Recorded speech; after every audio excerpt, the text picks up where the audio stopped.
There, the Veterans Hour.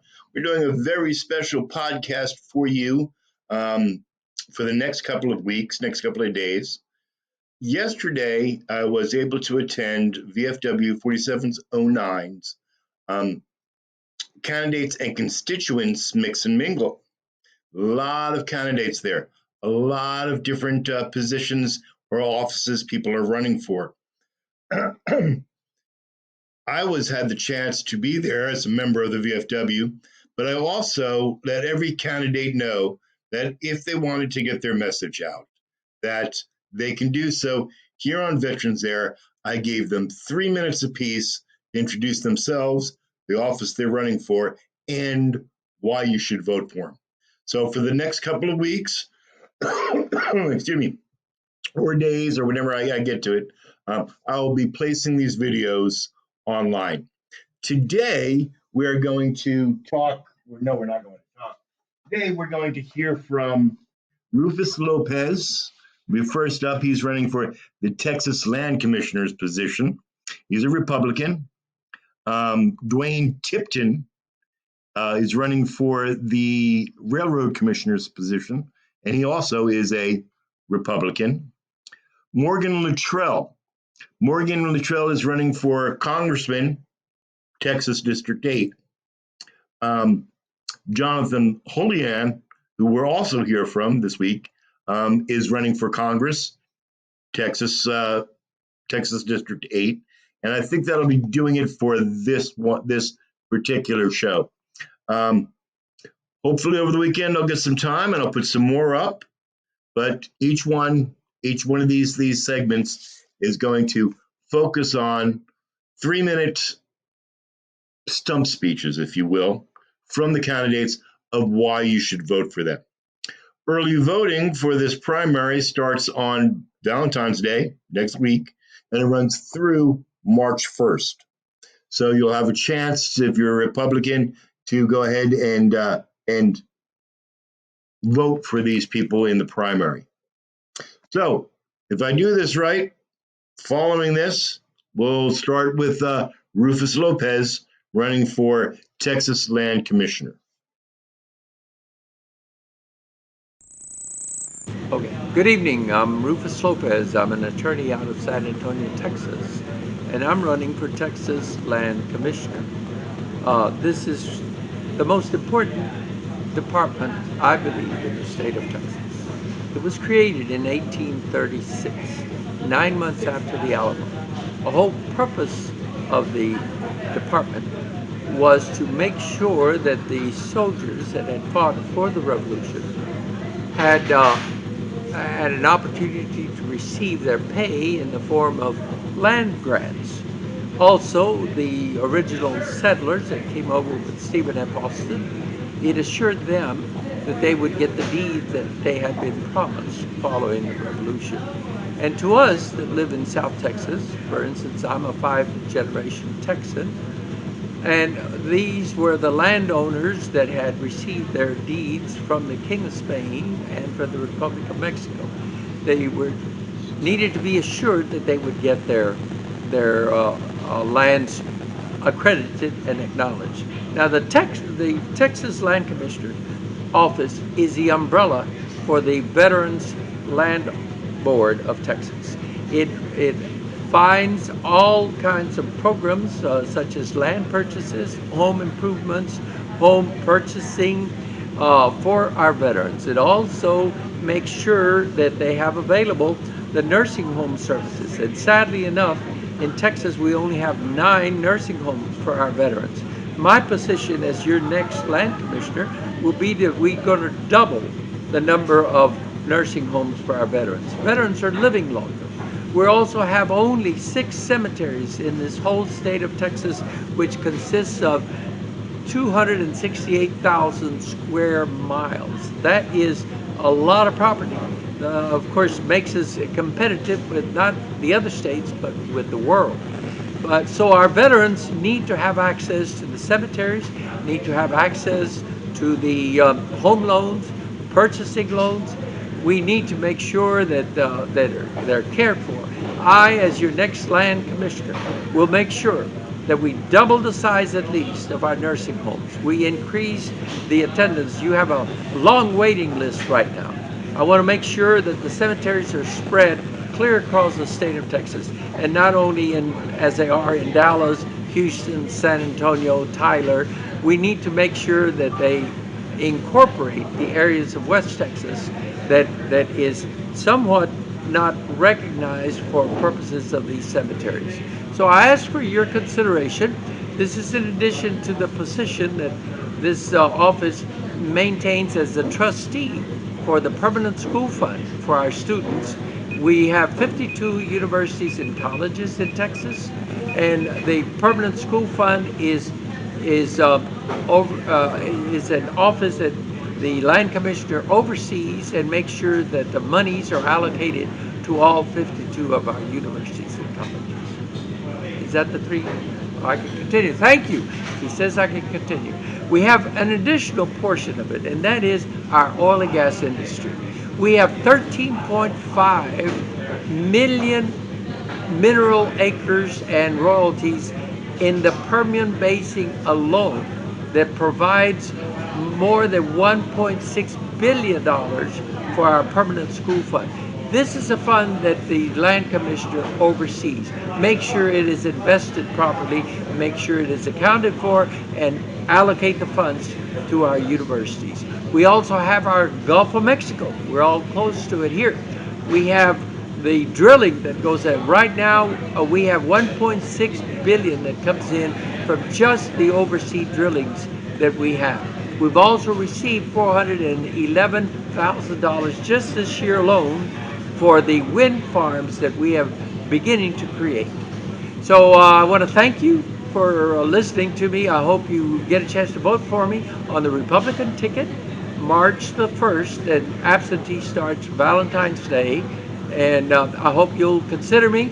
I've been practicing law 57 years, and there isn't a single thing about the oil and gas leases that I don't know about. That's what I've done my whole life.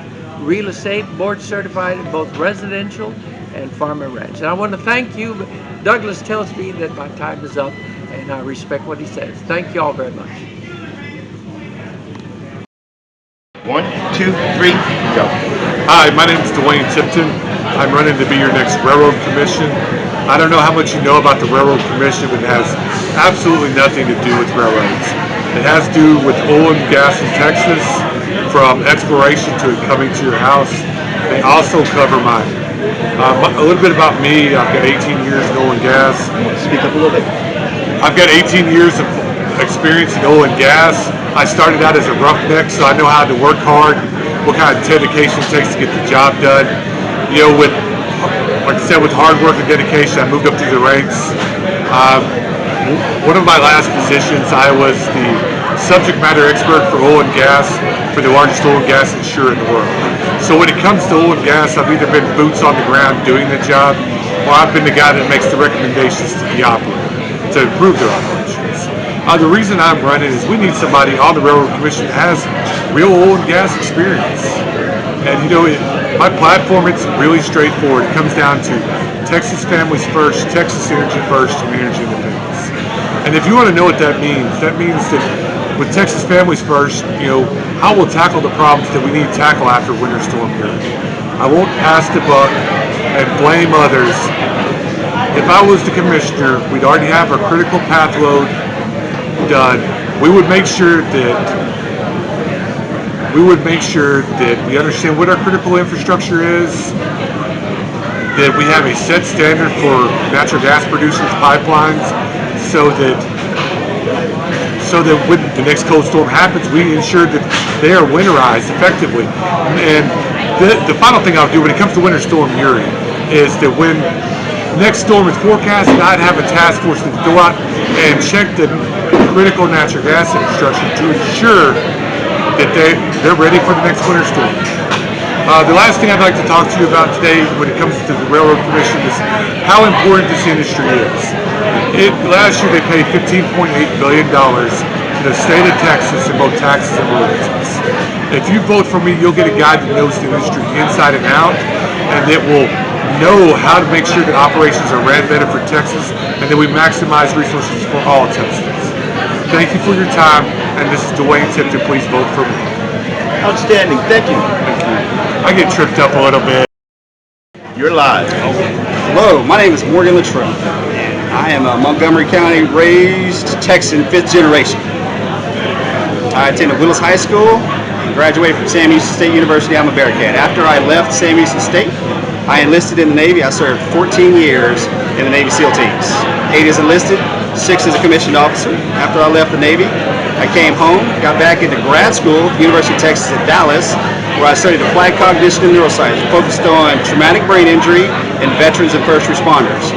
While I was in grad school, I started a wellness program that helped veterans with post-traumatic stress, chronic pain, addiction, insomnia, and chronic pain. After I graduated from grad school, I went to Washington, D.C. and worked for President Trump at the Department of Energy with Secretary Perry as one of his senior advisors.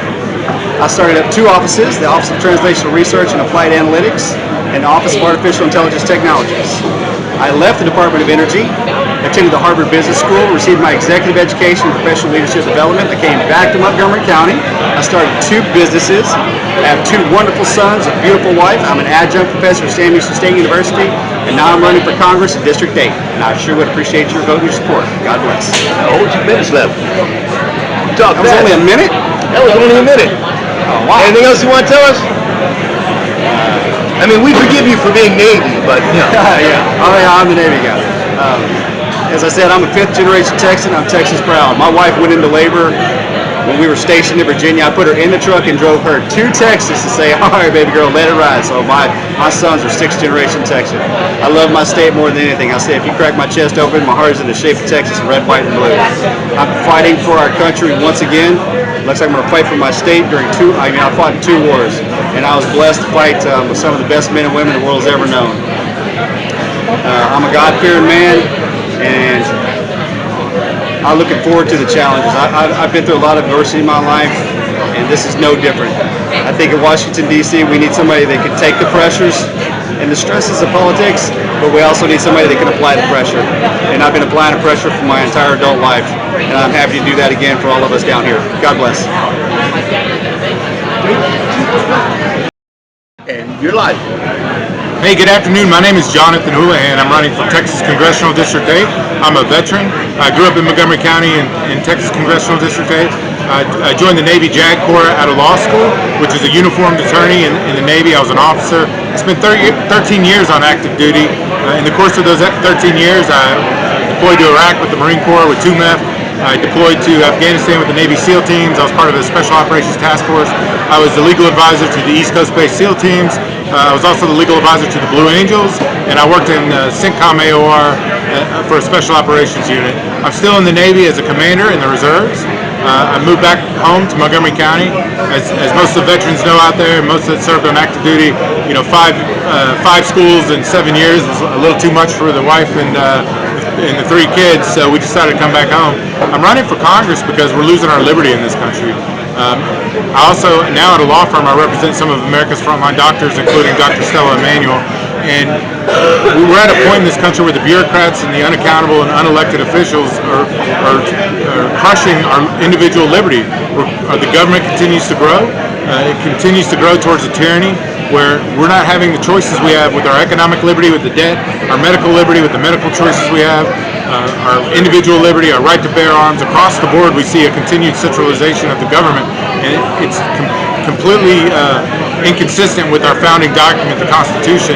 We need to get back to a place where we value individual liberty, we value free speech, we value those things that traditionally in American history has been our core function and our core distinction as an American and a free civil society. And I'm fearful if we don't stand up now and do what needs to be done, our children and our children's children won't live in that same free society that we enjoy. And that's why I'm running for Congress, because we have a duty and obligation to stand up for those that came before us. All the veterans, all the warriors, all those that fought in every war across the world to give us the greatest gift in the history of the world, the United States of America. It is the greatest country in the history of the world, but we have to fight for it. It's like the tree of liberty must be watered. We must continue to speak in terms of liberty and give people the choices to live their lives free from government tyranny. So I appreciate all of you out there. I thank you for what you've done. I thank all the veterans, all the first responders, all those folks out there putting their lives on the line for us, we the people. And I think it's important that those words, consent of the governed and we the people, mean something. And we hold our government officials accountable for a transparent government, a government of limited government, of freedom and individual liberty. So go to my website, HoulihanForTexas.com, HULLIHAN for Texas, FOR Texas, and learn more about my platform, my campaign, my biography, and we will win this race because there's too much on the line not to. Thank you very much.